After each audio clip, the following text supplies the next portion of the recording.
Shalom, senang kembali dalam program Deep Talk with Pase. Kita akan melanjutkan tadarusan Alkitab kita dari kitab Daniel ya. Tadarusan Alkitab adalah program di mana kita membaca setiap hari satu pasal. Kemudian apa yang Tuhan taruhkan di hati saya bagikan dengan harapan saudara mendapatkan juga sesuatu itu. Dan kalau saudara mendapatkan sesuatu yang berbeda, bisa bantu, bisa juga berkati kami, saya juga lewat kesaksian dalam live chat ataupun juga dalam kolom komentar. Jadi kita saling memberkati dari apa yang kita dapatkan dari pembacaan Alkitab yang kita lakukan. Dan sebelum kita mulai tadarusan kita pada kesempatan episode ini, saya mengajak kita untuk berdoa. Bapa yang baik, terima kasih buat hari ini. Dan kami mau melanjutkan tadarusan Alkitab kami dari kitab Daniel. Tuhan bicara kepada kami, jangan satupun kami yang melalui, kami siap diberkati. Haleluya. Amin. Kita siapkan Alkitab kita masing-masing ya. Daniel pasal yang kelima atau keenam gitu ya. Saya juga lupa. Karena dalam tadarusan Alkitab saya memang tidak membaca terlebih dahulu atau menyiapkan terlebih dahulu atau mendalami terlebih dahulu. Saya on the spot aja gitu ya. Dengan harapan dengan saya yang melakukan seperti ini selalu dapatkan rema ketika mengandalkan Roh Kudus. Saudara juga berani untuk mulai membaca Alkitab. Jadi membaca Alkitab itu nggak harus orang yang berilmu atau orang yang belajar di sekolah tinggi teologi ya, baru bisa mengerti sesuatu. Siapapun asal mau belajar, asal mau membaca, dan terlebih mengandalkan Roh Kudus, pasti dapat rema. Dan saya sudah hampir 2 tahun, seluruh perjanjian baru sudah kita lewati. Ini kitab Daniel, kitab yang sudah ke-11 atau ke-12, saya lupa saudara.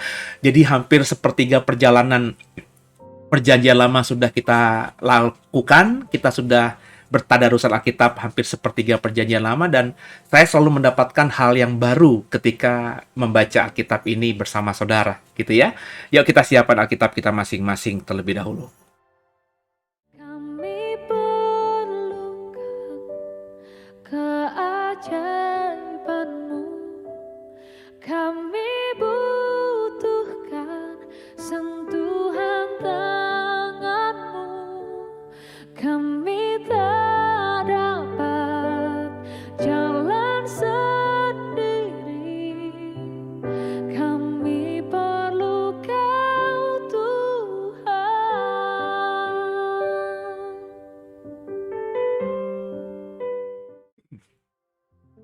Ya, Daniel pasal ke-6 ya, bukan pasal ke-5, pasal ke-6. Perikopnya Goa Singa ya. Kita akan coba membaca bersama dengan saya. Daniel pasal yang ke-6, Goa Singa.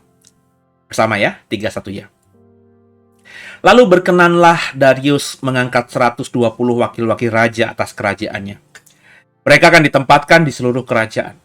Membawahi mereka diangkat pula 3 pejabat tinggi. Dan Daniel adalah salah satu dari ketiga orang itu. Kepada merekalah para wakil-wakil raja harus memberi pertanggungan jawab, supaya raja jangan dirugikan. Maka Daniel ini melebihi para pejabat tinggi dan para wakil raja itu. Karena ia mempunyai roh yang luar biasa dan raja bermaksud untuk menempatkannya atas seluruh kerajaan. Kemudian para pejabat tinggi dan wakil raja itu mencari alasan dakwaan terhadap Daniel dalam hal pemerintahan. Tapi mereka tidak mendapat alasan apapun atau sesuatu kesalahan. Sebab ia setia dan tidak ada didapati sesuatu kelalaian atau suatu kesalahan padanya. Maka berkatalah orang-orang itu, kita tidak dapat mendapat suatu alasan dakwaan terhadap Daniel ini, kecuali dalam hal ibadahnya kepada Allahnya. Kemudian bergegas-gegaslah para pejabat tinggi dan wakil raja itu menghadap raja serta berkata kepadanya, ya Raja Darius, kekalah hidup tuanku. Semua pejabat tinggi kerajaan ini, semua penguasa dan wakil raja, para menteri dan bupati telah mufakat. Supaya dikeluarkan kiranya suatu penetapan raja dan ditetapkan suatu larangan, agar barang siapa yang dalam 30 hari menyampaikan permohonan kepada salah satu dewa atau manusia kecuali kepada tuanku ya raja, maka ia akan dilemparkan ke dalam gua singa. Oleh sebab itu ya raja, keluarkanlah larangan itu dan buatlah suatu surat perintah yang tidak dapat diubah menurut undang-undang orang Media dan Persia yang tidak dapat dicabut kembali. Sebab itu Raja Darius membuat surat perintah dengan larangan itu. Demi didengar Daniel bahwa surat perintah itu telah dibuat, pergilah ia ke rumahnya. Dalam kamar atasnya ada tingkap-tingkap yang terbuka ke arah Yerusalem. 3 kali sehari ia berlutut, berdoa, serta memuji Allahnya seperti yang biasa dilakukannya. Lalu orang-orang itu bergegas-gegas masuk dan mendapati Daniel sedang berdoa dan bermohon kepada Allahnya. Kemudian mereka menghadap raja dan menanyakan kepadanya tentang larangan raja. Bukankah Tuanku mengeluarkan suatu larangan supaya setiap orang yang dalam 30 hari menyampaikan permohonan kepada salah satu dewa atau manusia kecuali kepada Tuanku ya Raja, akan dilemparkan ke dalam gua singa? Jawab Raja, perkara ini telah pasti menurut undang-undang orang Media dan Persia yang tidak dapat dicabut kembali. Lalu kata mereka kepada Raja, Daniel, salah seorang buangan dari Yehuda, tidak mengindahkan Tuanku ya Raja, dan tidak mengindahkan larangan yang Tuanku keluarkan. Tetapi 3 kali sehari ia mengucapkan doanya. Setelah Raja mendengar hal itu, maka sangat sedihlah ia, dan ia mencari jalan untuk melepaskan Daniel. Bahkan sampai matahari masuk, ia masih berusaha untuk menolongnya. Lalu bergegas-gegaslah orang-orang itu menghadap Raja serta berkata kepadanya, Ketahuilah ya Raja, bahwa menurut undang-undang orang Media dan Persia, tidak ada larangan atau penetapan yang dikeluarkan Raja yang dapat diubah. Sesudah itu Raja memberi perintah, lalu diambilnyalah Daniel dan dilemparkan ke dalam gua singa. Berbicaralah Raja kepada Daniel, Allahmu yang kau sembah dengan tekun, dialah kiranya yang melepaskan engkau. Maka dibawalah sebuah batu dan diletakkan pada mulut gua itu. Lalu Raja mencap itu dengan cincin materainya dan dengan cincin materai para pembesarnya. Maka dalam hal Daniel tidak dibuat perubahan apa-apa. Supaya dalam hal Daniel tidak dibuat perubahan apa-apa. Lalu pergilah Raja ke istananya, dan berpuasalah ia semalam-malaman itu. Ia tidak menyuruh datang penghibur-penghibur, dan ia tidak dapat tidur. Pagi-pagi sekali ketika fajar menyingsing, bangunlah Raja dan pergi dengan buru-buru ke gua singa. Dan ketika ia sampai dekat gua itu, berserulah ia kepada Daniel dengan suara yang sayu. Berkatalah ia kepada Daniel, Daniel, hamba Allah yang hidup, Allahmu yang kau sembah dengan tekun, telah sanggupkah ia melepaskan engkau dari singa-singa itu? Lalu kata Daniel kepada Raja, Ya Raja, kekallah hidupmu. Allahku telah mengutus malaikatnya untuk mengatupkan mulut singa-singa itu, sehingga mereka tidak mengapa-apakan aku. Karena ternyata aku tak bersalah di hadapannya, tapi juga terhadap Tuanku ya Raja, aku tidak melakukan kejahatan. Lalu sangat sukacitalah Raja dan ia memberi perintah, supaya Daniel ditarik dari dalam gua itu. Maka ditariklah Daniel dari dalam gua itu, dan tidak terdapat luka apa-apa padanya, karena ia percaya kepada Allahnya. Raja memberi perintah, lalu diambillah orang-orang yang telah menuduh Daniel, dan mereka dilamparkan ke dalam gua singa, baik mereka maupun anak-anak dan istri-istri mereka. Belum lagi mereka sampai ke dasar gua itu, singa-singa itu telah menerkam mereka, bahkan meremukkan tulang-tulang mereka. Kemudian Raja Darius mengirim surat kepada orang-orang dari segala bangsa, suku bangsa, dan bahasa yang mendiami seluruh bumi bunyinya. Bertambah-tambahlah kilanya kesejahteraanmu. Bersama ini, kuberikan perintah bahwa di seluruh kerajaan yang dikuasai orang harus takut dan gentar kepada Allahnya Daniel. Sebab dialah Allah yang hidup, yang kekal untuk selama-lamanya. Pemerintahannya tidak akan binasa dan kekuasaannya tidak akan berakhir. Dia melepaskan dan menolong dan mengadakan tanda dan mujizat di langit dan di bumi. Dia yang telah melepaskan Daniel dari cengkraman singa-singa. Dan Daniel ini mempunyai kedudukan tinggi pada zaman pemerintahan Darius dan pada zaman pemerintahan Kores, orang Persia itu. Haleluya. Kasih Tuhan, kita sudah membaca Daniel pasal yang ke-6, saudara ya. Dan Daniel pasal ke-6 ini adalah Daniel berada di pemerintahan yang berbeda. Ya. Kalau kita membaca Daniel pasal 1 dan sampai pasal ke-5 kemarin, Daniel itu berada dalam pemerintahan kerajaan Babilonia, di mana rajanya Nebukadnezar. Nebukadnezar kemudian di masa akhir pemerintahannya percaya kepada Allahnya Daniel. Dia mati, dilanjutkan oleh anaknya Belshazzar, ya. Kita tahu di tadarusan pasal 5 kemarin, ya, yang kita sudah selesaikan di hari Sabtu. Belshazzar ini berlaku kurang ajar dengan mengambil semua perkakas-perkakas bait Allah yang dibawa ke Babel, dan perkakas-perkakas suci di bait Allah itu digunakan untuk minum-minum bersama dengan pembesar-pembesar dan perempuan-perempuan penghibur. Sehingga akhirnya Tuhan berkata, hari ini berakhir, dan Belshazzar mati malam itu. Nah, ketika Belshazzar mati pada malam itu, terbunuh pada malam itu, ya. Kerajaan berikutnya seperti yang dilihat oleh Belshazzar dalam tulisan di dinding istana rajanya, ya, yang kita sudah membahas dalam pertemuan yang sebelumnya, ya, bahwa perkataan itu mene mene tekel ufarsin, ya, artinya bahwa hari ini pemerintahan Tuhanku sudah dihitung dan telah diakhiri. Terus didapati bahwa Tuanku itu ditimbang dengan terlalu ringan, ya, dan juga kerajaan Tuanku yakni Babilonia akan dipecah dan diberikan kepada orang Media dan Persia tergenapi. Setelah Belshazzar, anak dari Nebukadnezar mati, kerajaan Babilonia hancur dan muncullah kerajaan Media dan Persia, di mana raja pertamanya adalah Raja Darius, yakni orang Media, ya. Dan ketika Darius menjadi raja atau penguasa, ketika kerajaan Media itu menjadi penguasa, dia mengambil keputusan untuk mengangkat 120 wakil-wakil raja atas kerajaannya. Jadi kerajaan Media yang mewarisi kerajaan Babilonia dan kekuasaannya ini, sebagai raja dia mengangkat 120 orang untuk membawahi semuanya. Membawahi semua wilayah kerajaan Media Persia saat itu. Dan di antara 120 orang itu ada koordinatornya, 3 orang, dan salah satunya adalah Daniel. Kenapa Darius mengangkat Daniel? Karena tentu Darius tahu siapa Daniel. Karena ketika saat itu kerajaan Media Persia di dalam jajahan atau di dalam penaklukan Babel, tentu sebagai raja bawahan, Darius kenal sekali siapa itu Daniel. Di mana Daniel menjadi orang penting Raja Nebukadnezar dan juga menjadi orang penting di zaman Raja Belshazzar. Kita tahu bahwa mungkin sebelum Darius menjadi penguasa saat itu, Belshazzar baru mati dan peristiwa kematian Belshazzar itu diketahui oleh seluruh penduduk akibat apa yang dia lihat di dinding itu. Mene mene tekel ufarsin, yang diterjemahkan Daniel, ditafsirkan Daniel dan tergenapi. Maka nggak mungkin Daniel tidak diperhitungkan dan tidak masuk dalam pemikiran Darius ketika mau menjadikan pemimpin wilayahnya. Maka Daniel masuk dalam pemerintahan kerajaan Media, penguasa dunia saat itu di zaman Raja Darius.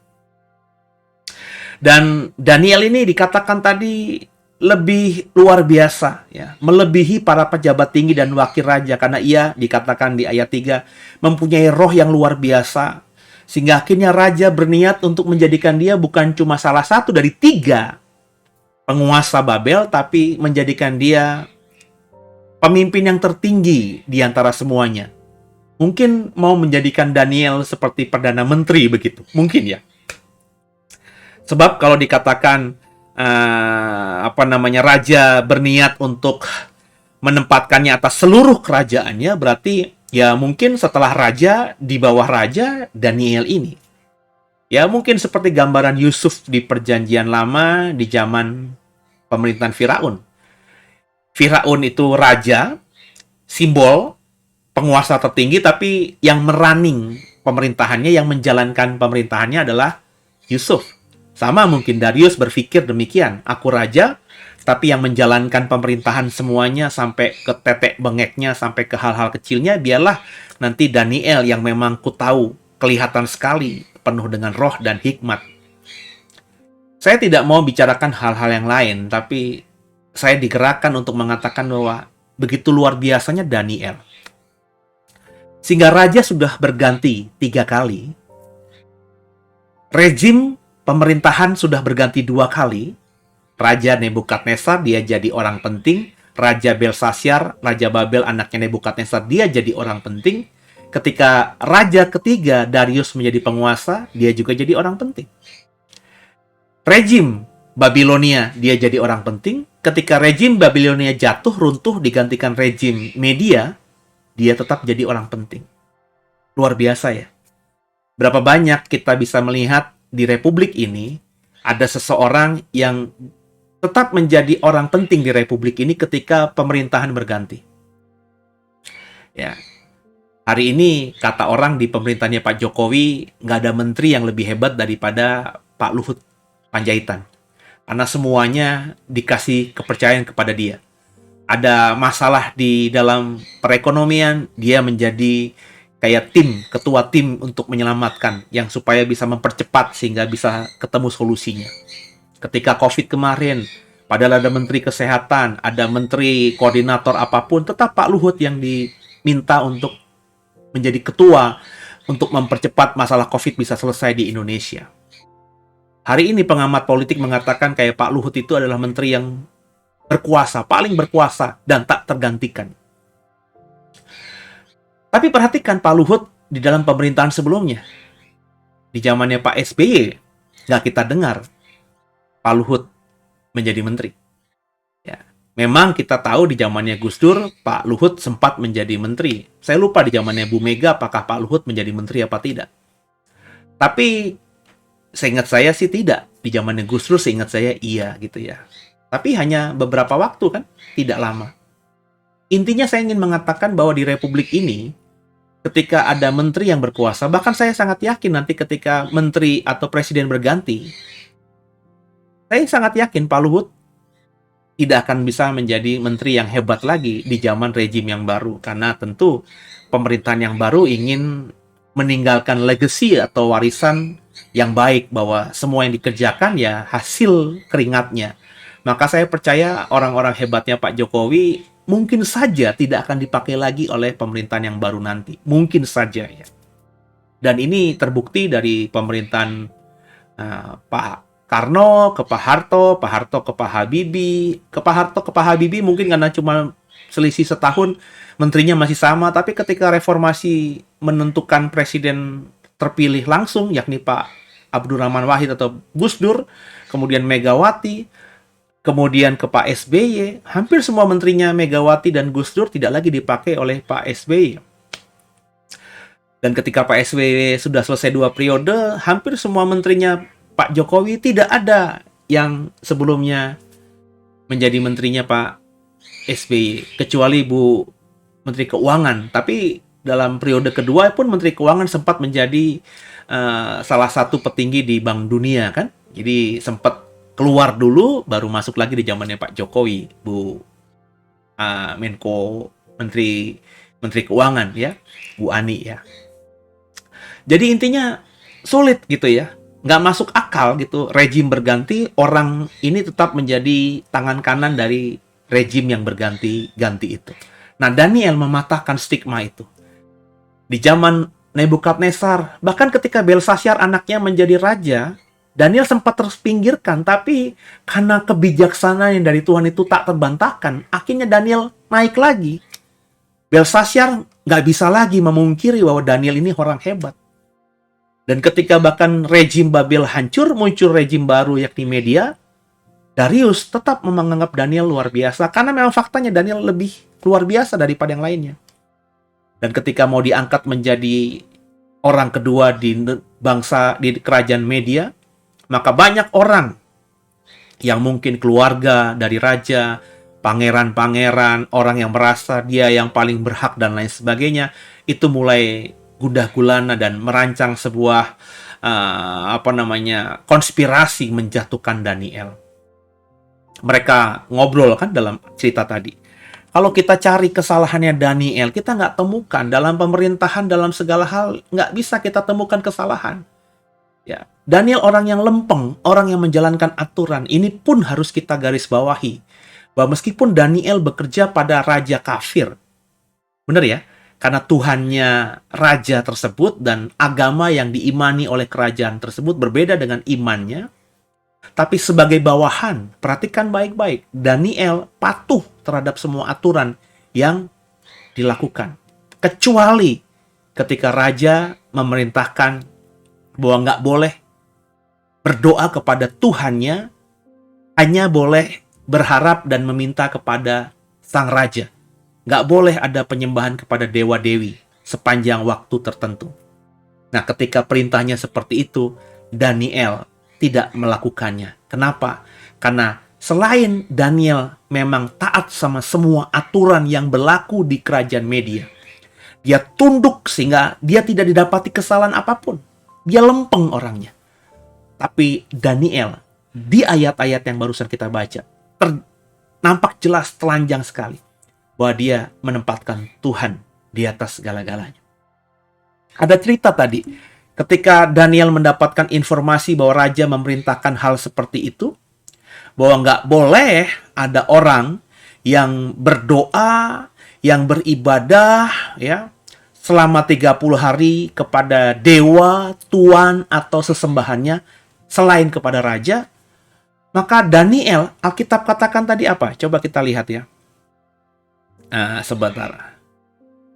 Ini ayat yang ke-10 ya. Demi didengar Daniel bahwa surat perintah itu telah dibuat, pergilah ia ke rumahnya. Berarti sebelumnya Daniel di mana? Di istana raja.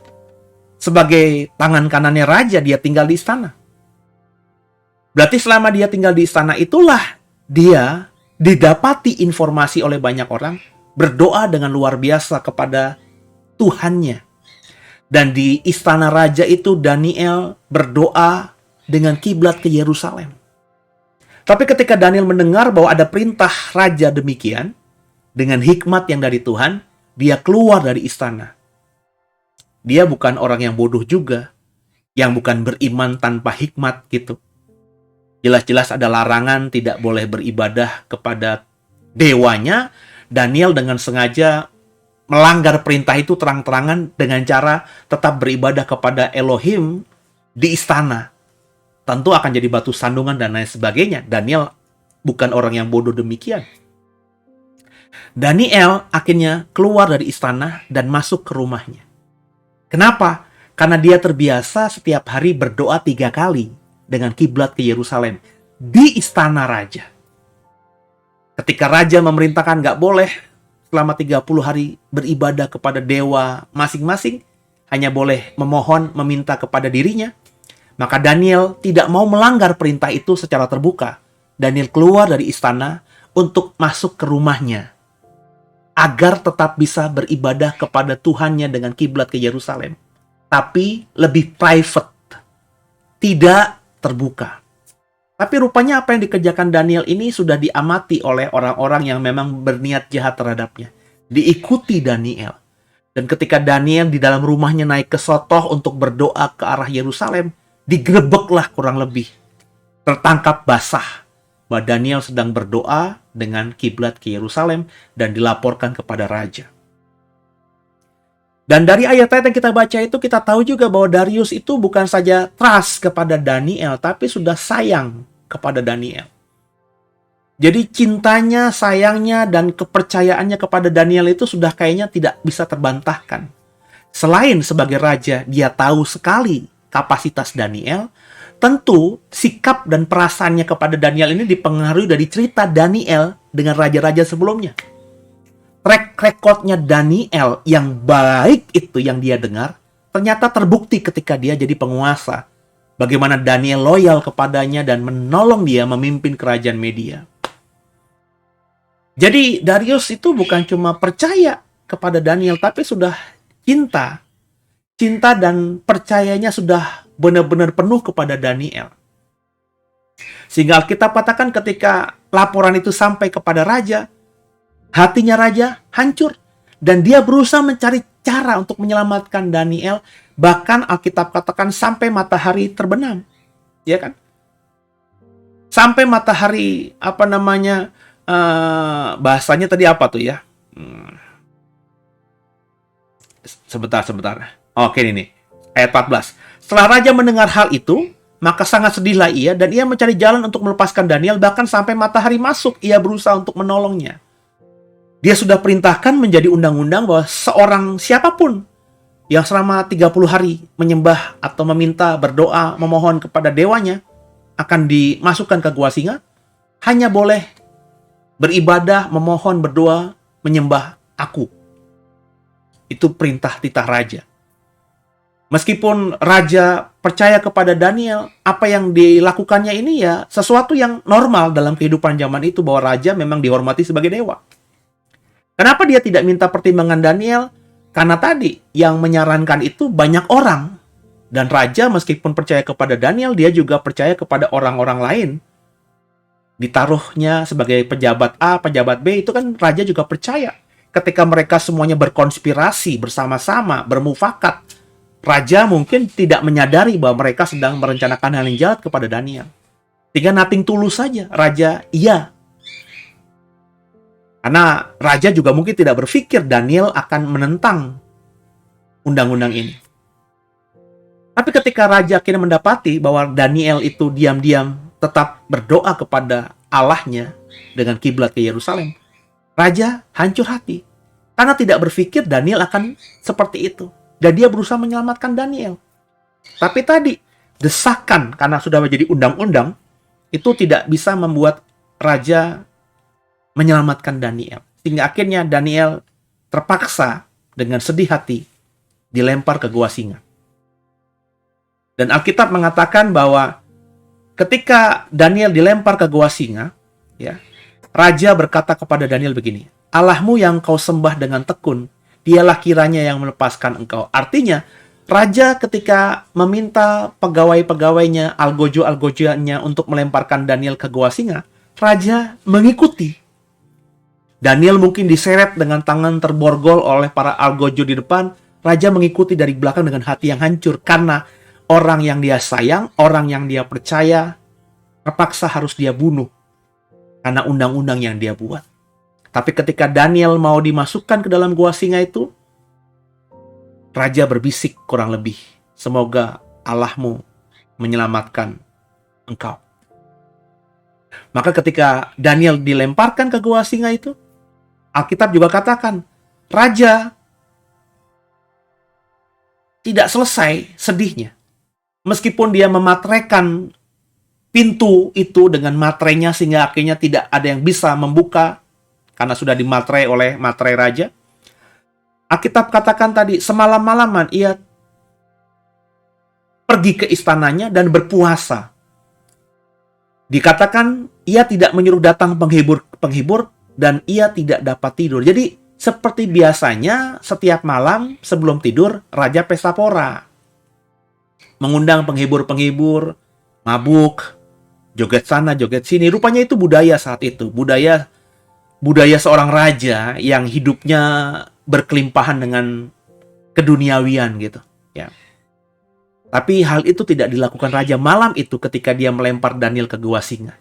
Daniel ketika dilempar ke gua singa, raja berpuasa dan dia tidak dapat tidur sepanjang malam. Apa artinya kalau hatinya galau? Apa artinya kalau bukan hatinya gundah gulana? Apa artinya kalau yang dia lakukan itu membuat susah hatinya, sehingga dia tidak bisa tidur dengan nyenyak? Bahkan di ayat 19 dikatakan, pagi-pagi sekali ketika fajar menyingsing, bangunlah raja dan pergi bersama dengan buru-buru ke gua singa.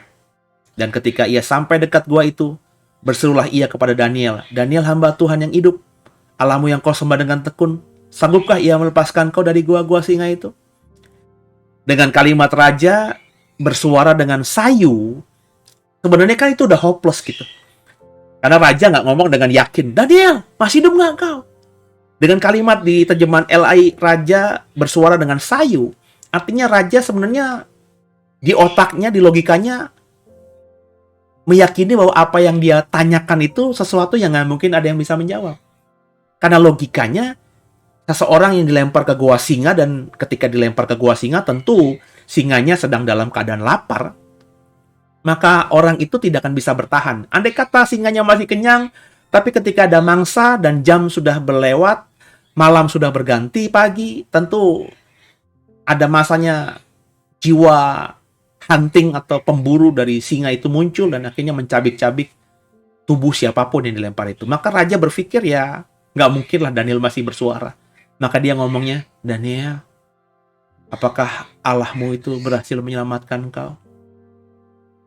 Sebenarnya kata-kata sia-sia. Dia sadar, Raja Darius sadar dia berkata ini percuma gitu. Pasti Daniel udah mati gitu. Tapi rupanya Daniel berkata, ya Raja, kekallah hidupmu. Allahku mengutus malaikatnya untuk mengatup mulut singa-singa ini dan aku selamat. Sebab dia tahu aku tidak bersalah terhadapnya dan juga tidak bersalah terhadap engkau. Dan ketika Daniel berkata demikian di ayat 23, lalu sangat sukacitalah raja, sehingga akhirnya Daniel dikeluarkan. Sesuatu yang mustahil ternyata tidak mustahil. Sesuatu yang nggak masuk akal ternyata masuk akal. Ya. Orang yang dilempar ke gua singa ternyata masih hidup. Ini peristiwa mujizatnya sama dengan Sadrak, Mesak, Abednego yang dilempar pada gua api, ya, dapur api. Sebab dalam ayat-ayat yang sudah kita tadarusin sebelumnya, itu yang membopong algojo yang mengikat atau membawa Sadrak, Mesak, Abednego untuk dilempar ke dapur api, itu terbakar, semuanya mati. Mereka padahal kan nggak masuk ke dalam gua api itu, baru di luar doang mau mendorong si Sadrak, Mesak, Abednego untuk masuk ke dalam dapur api. Alkitab mengatakan mereka saja mati semuanya. Berarti panasnya luar biasa. Alkitab katakan 7 kali lebih panas daripada sebelumnya. Ya, kalau tidak salah 7 kali lebih panas dari sebelumnya.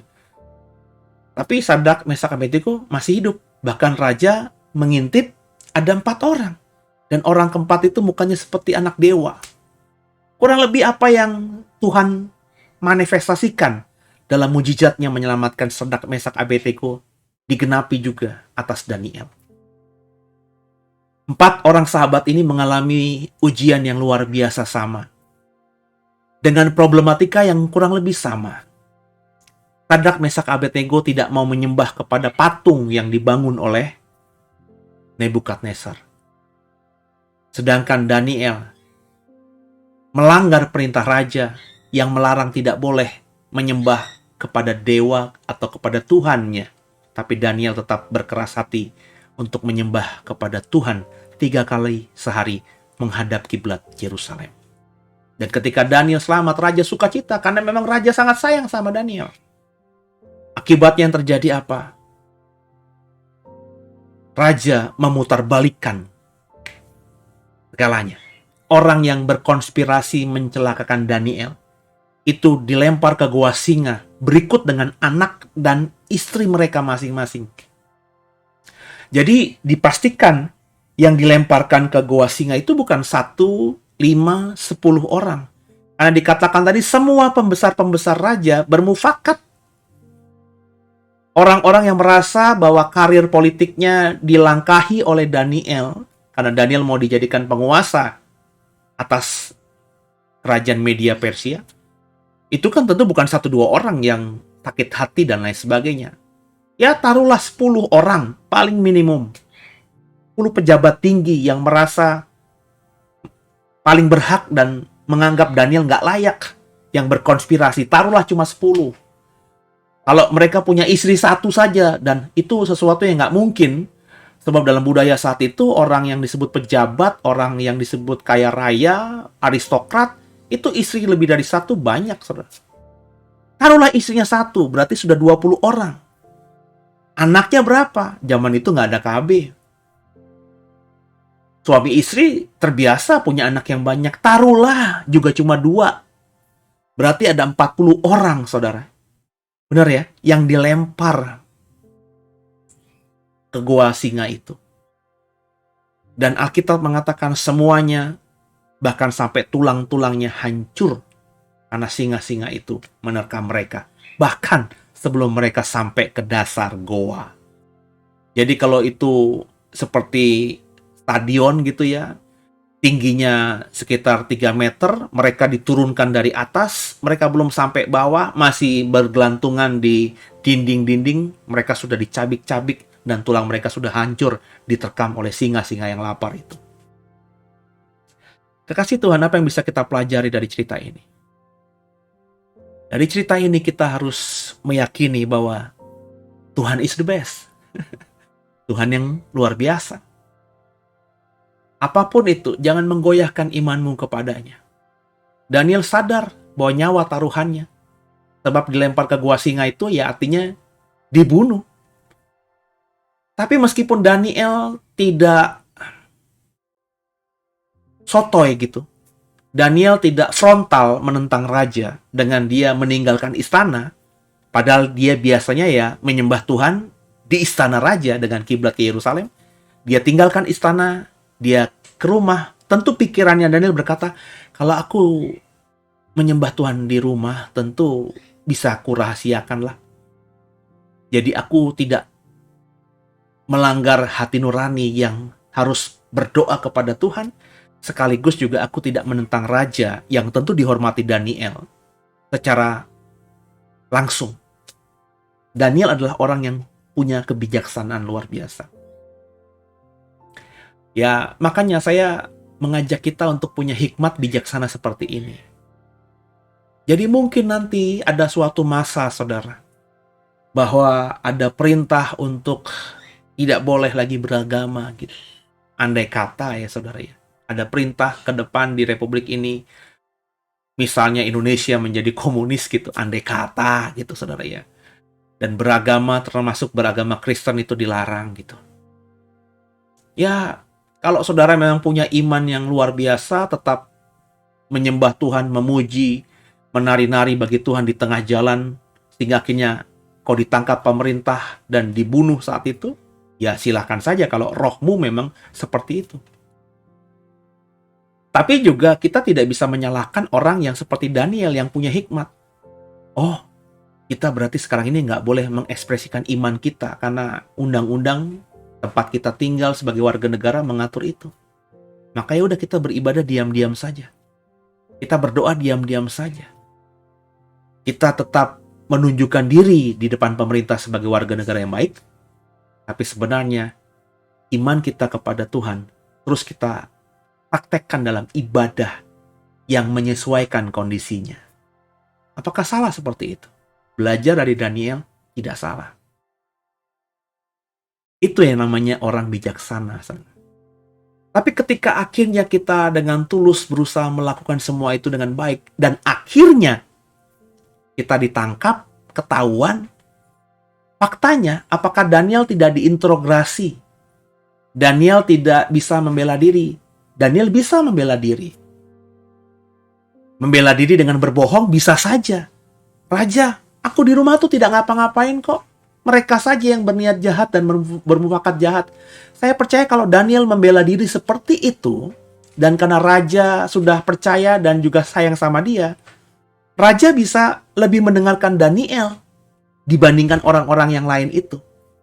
Tapi dengan raja berusaha mencari cara untuk menyelamatkan Daniel tapi nggak ketemu, itu mengindikasikan Daniel tidak menentang, Daniel tidak membantah tuduhan yang diberikan musuh-musuhnya itu. Daniel tidak memungkiri, enggak, aku tidak menyembah kepada Tuhanku kok. Aku di sana cuma rujakan kok. Enggak. Ketika raja bilang, benarkah Daniel? Kau berdoa kepada Tuhanmu? Daniel berkata, ya raja. Aku berdoa kepada Tuhanku. Bukan berarti aku menentangmu, tapi aku tetap menyembah Tuhanku yang menjadikan langit dan bumi. Tapi aku tetap menghormatimu dan melayanimu sebagai orang yang kau percayai. Dan mendengar fakta itu, raja akhirnya kesulitan mencari pembelaan karena Daniel sudah mengakui apa yang dituduhkan kepadanya. Artinya ketika kita sudah berusaha bijaksana, tapi akhirnya kita dituduh, dan tuduhan itu tuduhan yang kalau kita bantah, kita akhirnya berdosa. Dan terpaksa kita mengiyakan karena itu faktanya. Ya kita harus siap menanggung resikonya. Mati, martir sekalipun, kita harus siap. Nah ini yang harus dipupuk sejak masa kini kan. Memang situasi yang saya gambarkan itu terlalu ekstrim. Kayaknya nggak mungkin terjadi atas republik ini karena republik ini dibangun di atas dasar Pancasila. Tapi andai-andai saja. Karena di masa depan nggak ada yang tahu kan. Kita harus menyiapkan iman kita sejak sekarang. Dan ketika kita dengan konsisten, dengan komitmen menempatkan Tuhan di atas segala-galanya, dengarkan saya. Tuhan tidak akan tinggalkan kita. Dengan caranya yang ajaib, Dia akan menyelamatkan kita. Seperti yang dialami Daniel. Diselamatkan dengan cara Tuhan yang ajaib. Dan bahkan musuh-musuhnya binasa semuanya. Dan Daniel semakin mendapatkan kedudukan yang tinggi di zaman pemerintahan Darius. Dan bahkan pada zaman pemerintahan berikutnya, yakni Kores, orang Persia itu. Nangkep poinnya? Jangan duakan Tuhan. Tempatkan Tuhan yang terutama.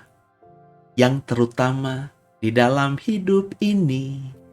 Meninggikan nama Yesus.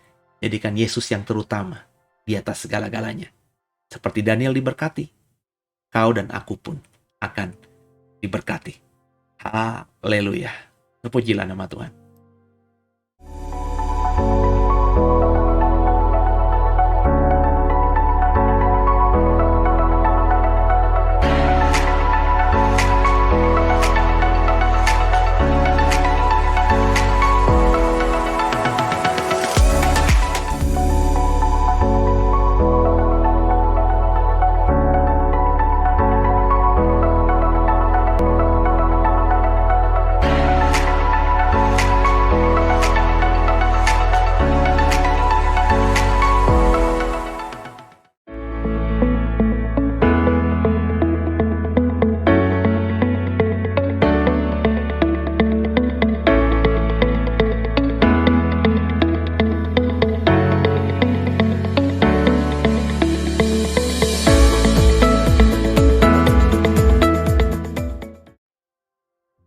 Semoga semuanya diberkati lewat tadarusan Alkitab kita pada malam hari ini.